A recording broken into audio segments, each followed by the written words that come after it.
Dans le thème « Les promesses faites à Israël », lecture du chapitre 22. Cette étude a été donnée dans The Present Truth le 1er octobre 1896. Sous-titre: Le cantique de libération. Ouvrez les guillemets. Alors Moïse et les enfants d'Israël chantèrent ce cantique à l'Éternel. Ils dirent: Je chanterai à l'Éternel, car il a fait éclater sa gloire. Il a précipité dans la mer le cheval et son cavalier. L'Éternel est ma force et le sujet de mes louanges. C'est lui qui m'a sauvé, il est mon Dieu.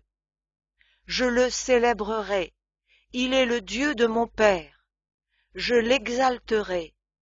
L'Éternel est un vaillant guerrier. L'Éternel est son nom.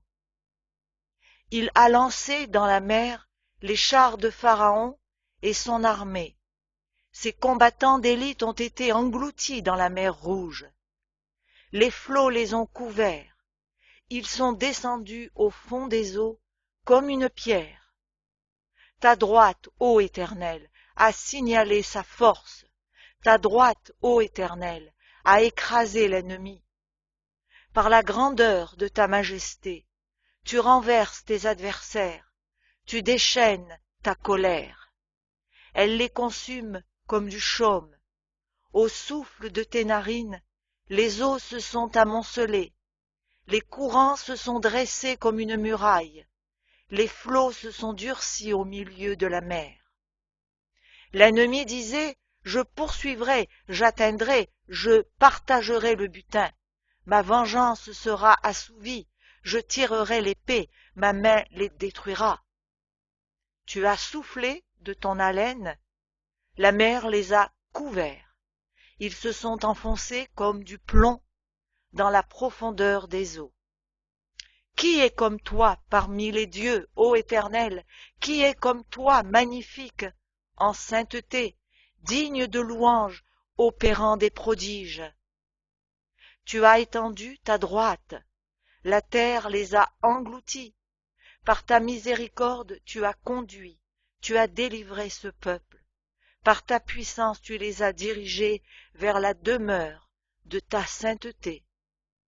Les peuples la prennent et ils tremblent.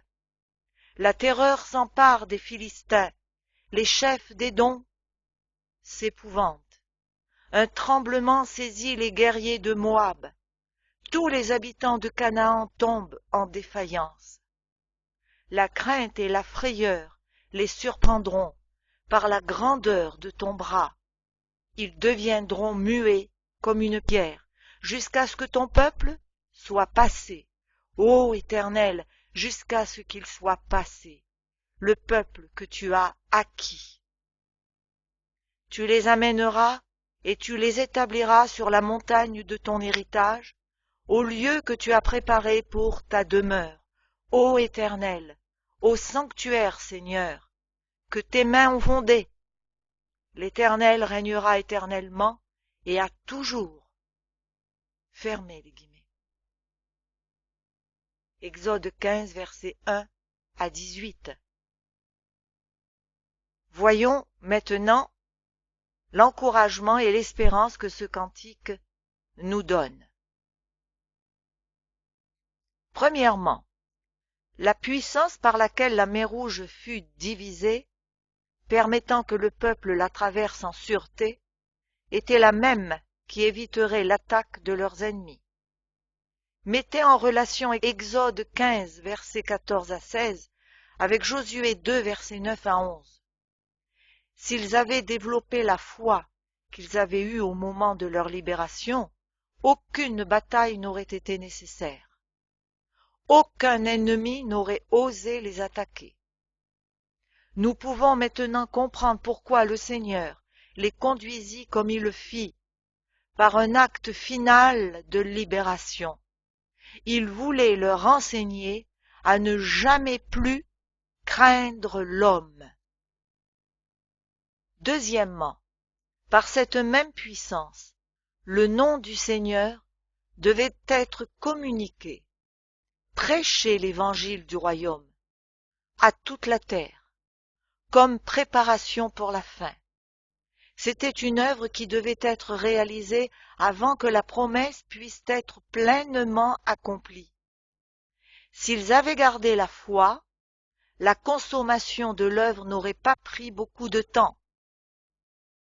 Troisièmement, l'objectif de leur libération était leur établissement sur la montagne de l'héritage du Seigneur, une terre leur appartenant où ils puissent demeurer pour toujours et en sécurité. Ceci ne s'était pas accompli au jour du roi David, même quand son règne fut à son apogée, vu que ce fut quand il se reposa des luttes avec ses ennemis et se proposa d'édifier un temple au Seigneur, qu'il lui fut dit, ouvrez les guillemets, « J'ai donné une demeure à mon peuple, à Israël, et je l'ai planté pour qu'il y soit fixé et ne soit plus agité, pour que le méchant ne l'opprime plus comme auparavant. » Fermez les guillemets. 2 Samuel 7, verset 10. Comparez-le avec Luc 1, versets 67 à 75. Quatrièmement, le plan de Dieu en libérant Israël d'Égypte fut énoncé ainsi, ouvrez les guillemets, « Tu les amèneras et tu les établiras sur la montagne de ton héritage, au lieu que tu as préparé pour ta demeure, ô Éternel, au sanctuaire, Seigneur, que tes mains ont fondé. » Fermez les guillemets. Aucun être humain ne peut construire une demeure pour le Seigneur, vu que, ouvrez les guillemets, le Très-Haut n'habite pas dans ce qui est fait de main d'homme. Fermez les guillemets. Acte 7, verset 48. Ouvrez les guillemets. L'Éternel est dans son saint temple. L'Éternel a son trône dans les cieux. Fermez les guillemets. Psaume 11, verset 4. Le vrai sanctuaire, l'authentique demeure de Dieu, le véritable tabernacle y a été dressé par le Seigneur et non par un homme, Hébreux 8, 2, est au ciel, sur le mont Sion. Ceci s'harmonise avec la promesse faite à Abraham, Isaac et Jacob, promesse qui les amena à se considérer comme étrangers sur cette terre et à espérer un pays céleste. Ouvrez les guillemets, la cité qui a de solides fondements, celle dont Dieu est l'architecte et le constructeur. Fermez les guillemets, Hébreux 11, verset 10. Cette espérance si longtemps entretenue était maintenant sur le point de trouver son accomplissement, et elle se serait accomplie rapidement, si les enfants d'Israël avaient gardé la foi exprimée dans ce cantique. Cinquièmement, la libération d'Israël de l'Égypte et le passage de la mer Rouge donnera du courage au peuple de Dieu dans les derniers jours de l'Évangile, quand le salut du Seigneur sera manifesté. Telles sont les paroles que le Seigneur enseigne à son peuple. Ouvrez les guillemets. Réveille-toi, réveille-toi, revêt-toi de force, bras de l'Éternel. Réveille-toi comme au jour d'autrefois, dans les anciens âges. N'est-ce pas toi qui abattis l'Égypte, qui transperça le monstre? N'est-ce pas toi qui mis à sec la mer, les eaux du grand abîme, qui fraya dans les profondeurs de la mer un chemin pour le passage des rachetés? Ainsi les rachetés de l'Éternel retourneront, ils iront à Sion avec chant de triomphe, et une joie éternelle couronnera leur tête. L'allégresse et la joie s'approcheront, la douleur et les gémissements s'enfuiront. Fermez les guillemets. Ésaïe 51, versets 9 à 11.